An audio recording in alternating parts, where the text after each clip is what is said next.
ഒരുപാട് പേര് സിനിമയിൽ അഭിനയിക്കാൻ മോഹമുള്ള ഒരുപാട് ആൾക്കാരുണ്ട്. സിനിമയിൽ പിന്നെ കയറി പറ്റാൻ വേണ്ടി ശ്രമിക്കുന്നതും അതുമായിട്ട് ബന്ധപ്പെട്ട കുറേ കഥകളാണ്. നല്ല പടങ്ങൾ. അർജുൻ അശോകൻ മാത്രമാണ് കൊള്ളാമെന്ന് അങ്ങനൊന്നും പറയാൻ പറ്റില്ല, എല്ലാവരും കൊള്ളാം. അഭിനയിക്കാൻ പറ്റുന്നുണ്ട്. ചായ കുടിക്കാൻ വേണ്ടി ചെന്നപ്പോൾ അവർ പറഞ്ഞ് 5 മിനിറ്റ് കഴിഞ്ഞിട്ട് ചായ തരുള്ളൂ, ഒരു കളി എടുക്കണമെങ്കിൽ പറയും അത് പറ്റൂല, ചായ മാത്രമേ തരുള്ളൂ. ഇങ്ങനെ അനുഭവങ്ങളുണ്ട്.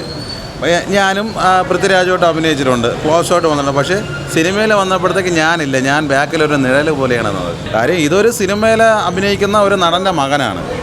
അപ്പോൾ അതിനെക്കുറിച്ച് ഞാൻ പറയുവാണെങ്കിൽ ഈ സിനിമയിൽ ഈ മലയാള സിനിമയിൽ ഏറ്റവും കൂടുതൽ ഇമ്പോർട്ടൻ്റ് ആയിട്ട് വന്നിട്ടുള്ളതെന്ന് പറയുന്നത് സിനിമാ നടന്മാരുടെ മക്കൾക്ക് മാത്രമേ പ്രാധാന്യമുള്ളൂ. അർജുൻ അശോകൻ ഇതോടുകൂടെ മുൻനിര നായകന്മാരുടെ പട്ടികയിലേക്ക് വരും. ജൂനിയർ ആർട്ടിസ്റ്റായിട്ട് പോകുന്ന പാവപ്പെട്ടവന്മാർക്ക് ഒരു വിലയുമില്ല. അവരെ കണ്ണീരും ദുഃഖങ്ങളുമാണ് ഈ സിനിമാ നടൻ്റെ മകൻ എടുത്തു വെച്ചേക്കുന്നത്. ഓവറോൾ കൊള്ളാം. ഇത് എനിക്ക് തോന്നുന്നു തീരെ ഒരു യൂത്തിനേക്കാളും മൊത്തത്തിലൊരു ഫാമിലി പ്രേക്ഷകർക്കായിരിക്കും ഇഷ്ടപ്പെടുന്നതെന്ന് തോന്നുന്നു. ടോട്ടലി സിനിമ ഗംഭീര സിനിമ, നല്ല സിനിമ. സിനിമയിൽ പിന്നെ കയറി പറ്റാൻ വേണ്ടി ശ്രമിക്കുന്നതും അതുമായിട്ട് ബന്ധപ്പെട്ട കുറേ കഥകളാണ്. നല്ല പടങ്ങൾ. അഭിനയം കൊള്ളായിരുന്നു, കുഴപ്പമില്ല, നല്ല പടം. മിഡിൽ ക്ലാസ് ഫാമിലിയിൽ വരുന്ന ഒരു പയ്യനാണ്. ലൈഫിൽ വരുന്ന സ്ട്രഗിൾസും പ്രോബ്ലംസും എല്ലാം ഫേസ് ചെയ്ത് ലൈഫിൽ സക്സീഡായിട്ട് എത്തുന്നത്, നന്നായിട്ട് ഹാർഡ് വർക്ക് ചെയ്ത് നന്നായിട്ട് പോകുന്നത് നല്ല ഫിലിമാണ്. കട്ടി തലവര സിനിമയെക്കുറിച്ച് പറയുകയാണെങ്കിൽ കുഴപ്പമില്ല, ഒരു പ്രാവശ്യം കണ്ടുകൊണ്ടിരിക്കാൻ കൊള്ളാം. പിന്നെ ഇതിൽ ഉള്ള സംഭവം നടന്നുകൊണ്ടിരിക്കുന്ന കാര്യങ്ങളൊക്കെയാണ്. അതായത് ഈ തലവര എന്ന് പറയുന്ന ഓരോരുത്തരെ തലവര മാറ്റും എന്നാണല്ലോ സംഭവം. പക്ഷേ അത് ഞങ്ങളെപ്പോലുള്ള ഈ പറയുന്ന ഞാനും ജൂനിയർ ആർട്ടിസ്റ്റായിട്ട് ഒരുപാട് പോയിട്ടുള്ളൊരു വ്യക്തിയാണ്. ഉള്ള കാര്യം പറയണം, പടം ഇമോഷണലാണ്, കോമഡിയൊന്നും വലുതായിട്ടൊന്നുമില്ല. കിടിലായിട്ട് അഭിനയിച്ച് കൊള്ളാം, കണ്ടോണ്ടിരിക്കാം. നല്ല ലൈഫ്, നമ്മുടെ റിയൽ ലൈഫ് സ്റ്റോറി കൊള്ളാം. ഇഷ്ടപ്പെട്ടു, നല്ലപോലെ ഇഷ്ടപ്പെട്ടു. ആക്ട്രസ് എല്ലാം കൊള്ളാം, നല്ല അഭിനയം എല്ലാവരും. പിന്നെ എന്ന് പറയുന്നത് ഈ സിനിമയിൽ എന്നെപ്പോലെ ഒരുപാട് പേര് സിനിമയിൽ അഭിനയിക്കാൻ മോഹമുള്ള ഒരുപാട് ആൾക്കാരുണ്ട്.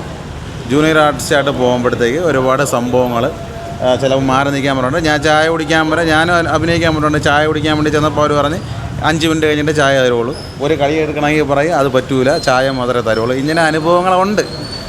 ഞാനും പൃഥ്വിരാജോട്ട് അഭിനയിച്ചിട്ടുണ്ട്, ക്ലോസ് ഷോട്ട് വന്നിട്ടുണ്ട്. പക്ഷേ സിനിമയിൽ വന്നപ്പോഴത്തേക്ക് ഞാനില്ല, ഞാൻ ബാക്കിലൊരു നിഴൽ പോലെയാണെന്നത്. അതിലിപ്പം ഈ സിനിമയിൽ പറഞ്ഞിരിക്കുന്നത് ഇത് സിനിമാ നടന്മാരുടെ മകനാണ്. ഈ സിനിമയിൽ അഭിനയിക്കുന്ന നടന്മാരുടെ മകനാണ് ഇതിൽ ഏറ്റവും കൂടുതൽ ഇമ്പോർട്ടൻ്റ് ആയിട്ട് വന്നിട്ടുള്ളത്. പക്ഷേ ഈ കഥ പറയുവാണെങ്കിൽ എന്നെപ്പോലെ ഒരുപാട് പേര് സിനിമയിൽ അഭിനയിക്കാൻ നടക്കുന്ന ജൂനിയർ ആർട്ടിസ്റ്റുകളായിട്ടുള്ള അങ്ങനെ ഒരു കഥാപാത്രത്തിനെ വെച്ച് ചെയ്തിരുന്നെങ്കിൽ ഏറ്റവും നല്ലതായിട്ട് എനിക്ക് പറയാനുള്ളൂ. കാര്യം ഇതൊരു സിനിമയിൽ അഭിനയിക്കുന്ന ഒരു നടൻ്റെ മകനാണ്. അപ്പോൾ അതിനെക്കുറിച്ച് ഞാൻ പറയുവാണെങ്കിൽ ഈ മലയാള സിനിമയിൽ ഏറ്റവും കൂടുതൽ ഇമ്പോർട്ടൻ്റ് ആയിട്ട് വന്നിട്ടുള്ളതെന്ന് പറയുന്നത് സിനിമാ നടന്മാരുടെ മക്കൾക്ക് മാത്രമേ പ്രാധാന്യമുള്ളൂ. തലവര അതിനകത്ത് നല്ല സിനിമയാണ്. അർജുൻ അശോകൻ ഇതോടുകൂടെ മുൻനിര നായകന്മാരുടെ പട്ടികയിലേക്ക് വരും. അതുപോലെ തന്നെ പുതിയൊരു നായികയാണ് സന്ധ്യ ശർമ്മ. ആ കുട്ടിയും വളരെ മനോഹരമായിരിക്കുന്നു. സിനിമ മോഹിച്ച് നടക്കുന്ന ചെറുപ്പക്കാരുടെ ഒരു കഥ. സിനിമ മോഹിച്ച് നടക്കുകയും സിനിമ കിട്ടാതെ വരികയും എന്നാൽ അതിൽ ചില ആളുകൾ അവസാനം സിനിമയിലേക്ക് എത്തിച്ചേരുകയും ചെയ്യും. സിനിമാക്കാരുടെ ഇടയിലുള്ള കള്ളക്കളികൾ വളരെ മനോഹരമായി ഇതിനകത്ത് ചിത്രീകരിച്ചിട്ടുണ്ട്. ജൂനിയർ ആർട്ടിസ്റ്റായിട്ട് പോകുന്ന പാവപ്പെട്ടവന്മാർക്ക് ഒരു വിലയുമില്ല. അവരെ കണ്ണീരും ദുഃഖങ്ങളുമാണ് ഈ സിനിമാ നടൻ്റെ മകൻ എടുത്തു വെച്ചേക്കുന്നത്. അതുകൊണ്ട് വലിയ ആക്ടറൊന്നും പറയാൻ പറ്റൂല, മനസ്സിലായില്ലേ? വലിയ ആക്ടറെന്ന് പറയാനല്ല, ഉള്ള കാര്യം ഞാൻ പറഞ്ഞതാണ്. സെൻറ്റിമെൻറ്റ്സിനൊക്കെ അത്യാവശ്യം പ്രാധാന്യം കൊടുത്തിട്ടുണ്ട്.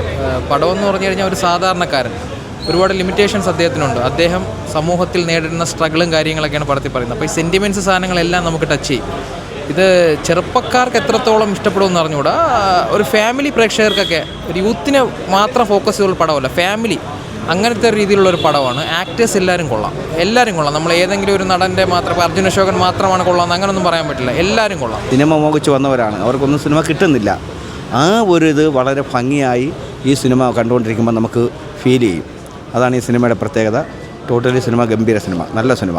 അർജുൻ അശോകൻ മുൻനിര നായകന്മാരുടെ കൂട്ടത്തിലെത്തും.